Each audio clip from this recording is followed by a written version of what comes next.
Hello and thank you for tuning in. I am the Rogue Savage, and in today's video, now complete with editing, yes, it learns!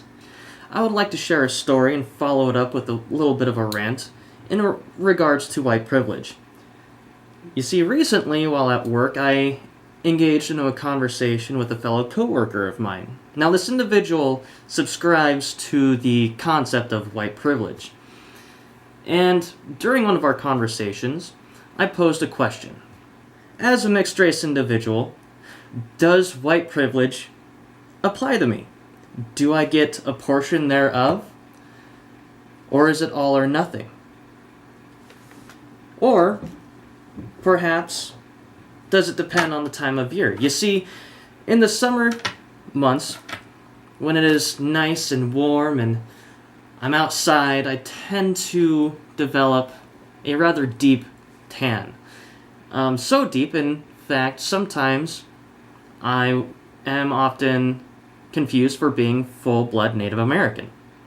In fact, while I was deployed, I was even thought of as an Arab. And it just goes to illustrate how dark this tan can be. Now, in contrast, during the winter months, I tend to lose my tan. So much that if most people who don't normally associate with Native Americans would often just assume I'm a full-blood Caucasian individual. So with that, given as I lose my tan during the winter months and can sometimes pass myself off as being full-blood Caucasian, then would I be subject to white privilege versus in the summer months when I have my deep tan complexion? Would I therefore lose my white privilege? And his reaction to this was actually kind of telling. He got pretty damn defensive. He actually told me that if it wasn't for the fact that I was a minority myself, he would probably have assaulted me. And of course I posed this question in kind of a half sarcastic, half serious manner. It was kind of a joking conversation after all. But it gave me pause for thought. And so I would like to pose that same question to any of you subject matter experts, if you will, who might happen to be watching this video. Now, of course, the whole purpose of me posing such a question like this is to illustrate the absurdity of the idea.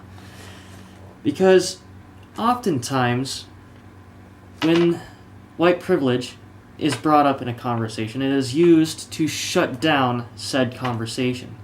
And that is actually the tactic that my friend used in ours.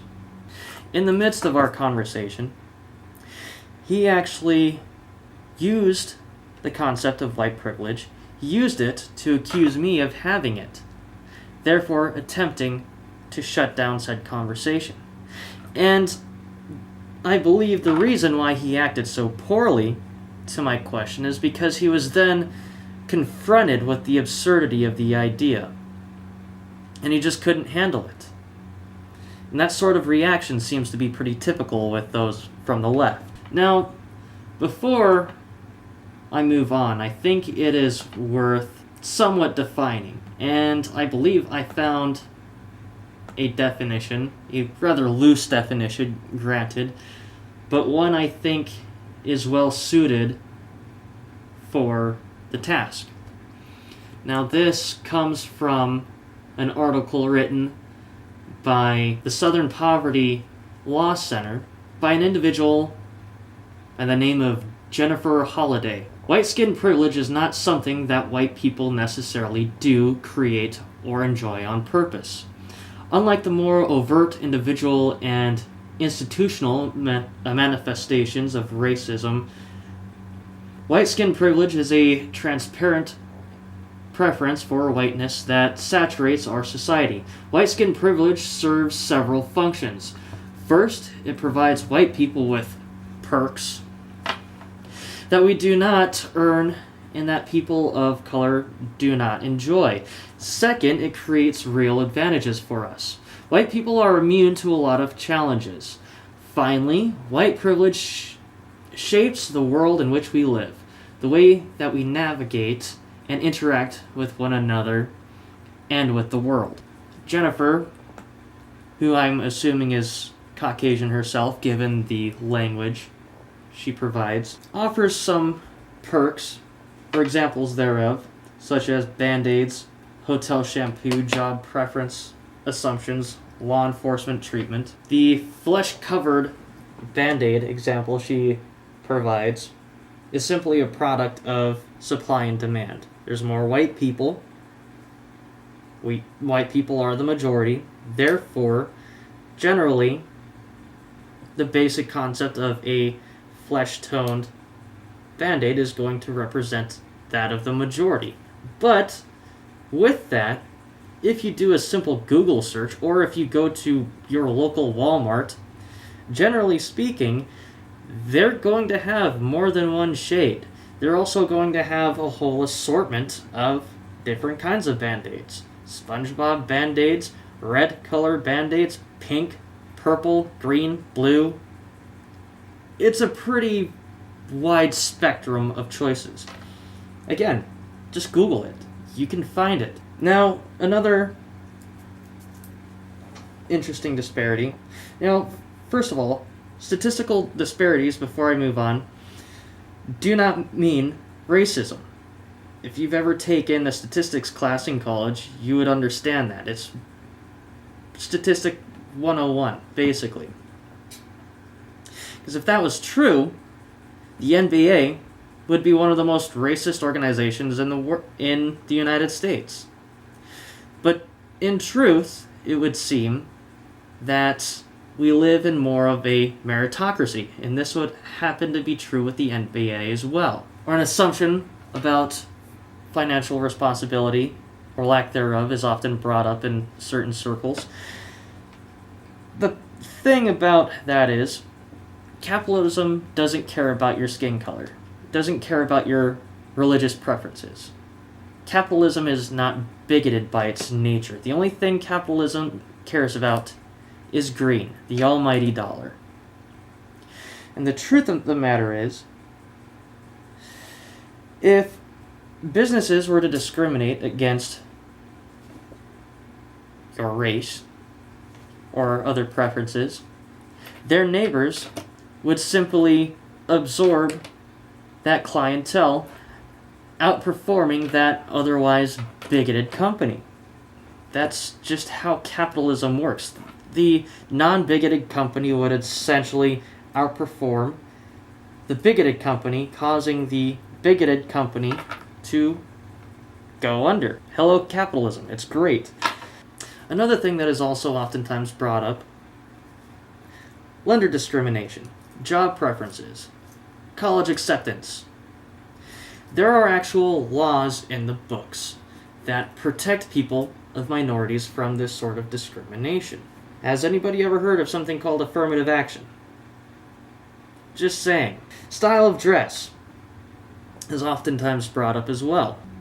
If you show up to a job interview looking like a piece of shit, they're going to treat you like a piece of shit. The same principle goes if you show up to the same interview in a t-shirt and sweatpants. They're not going to take you seriously because they're looking for qualified applicants who are willing to work in a professional manner. If you cannot take the time to dress yourself properly for a job interview, how are they going to expect you to do the same at work? Another thing that is oftentimes brought up is the idea that law enforcement personnel are specifically targeting people of minorities, specifically black people, right?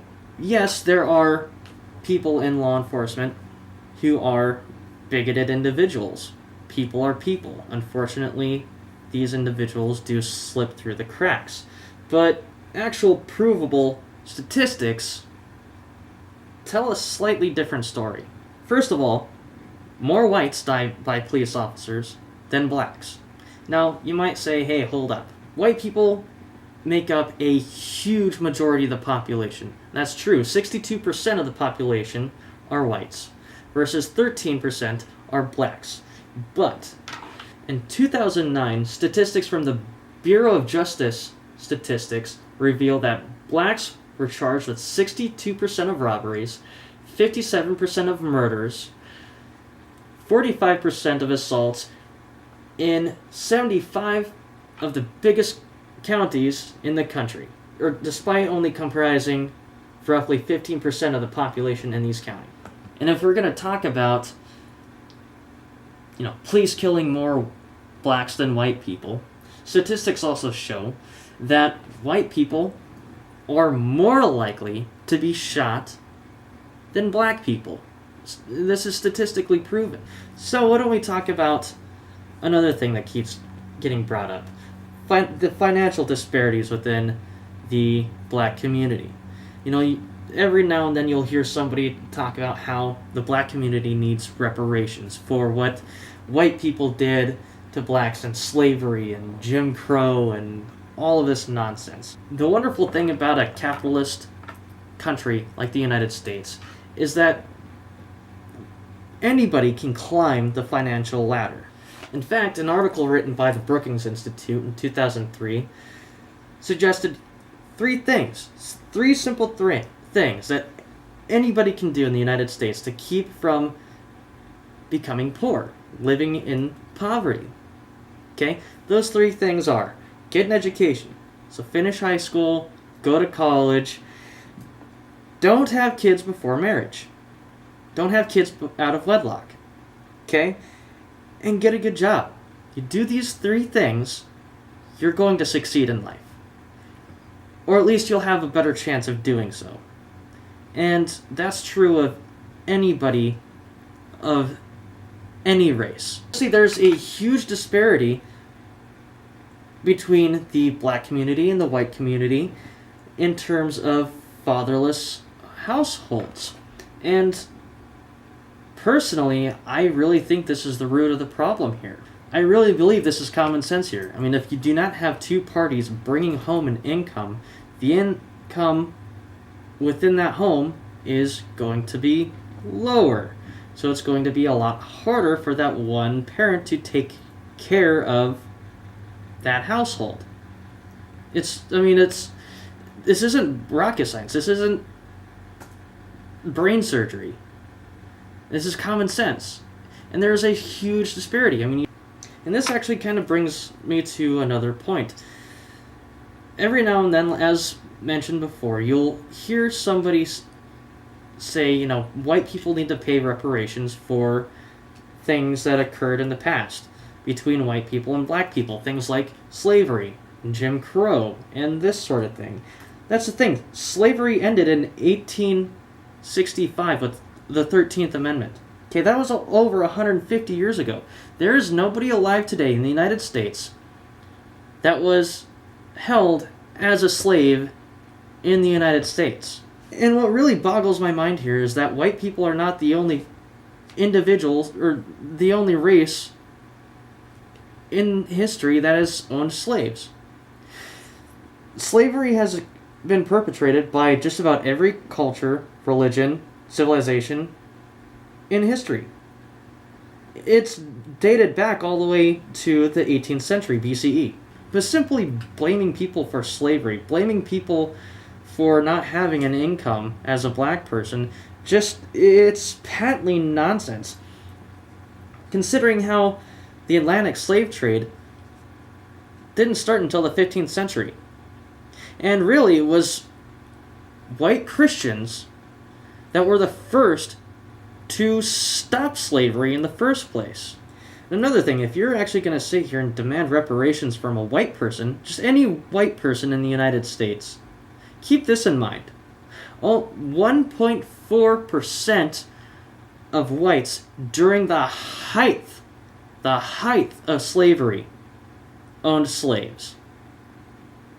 So, chances are, if you're going to demand reparations from any single white person, there's a good chance that individual's family had nothing to do with the American slave trade.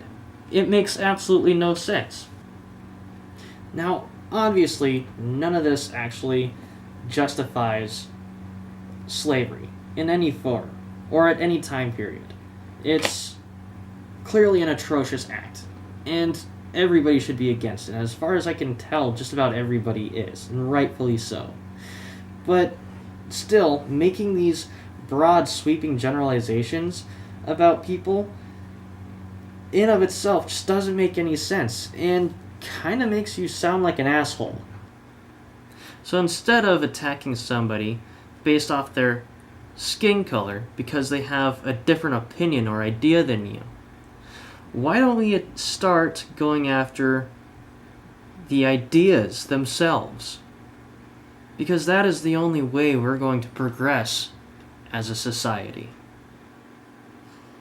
And with that, thank you for watching. If you've made it this far, please feel free to like, comment, subscribe, check out my Patreon, and I will see you next time. Savage out.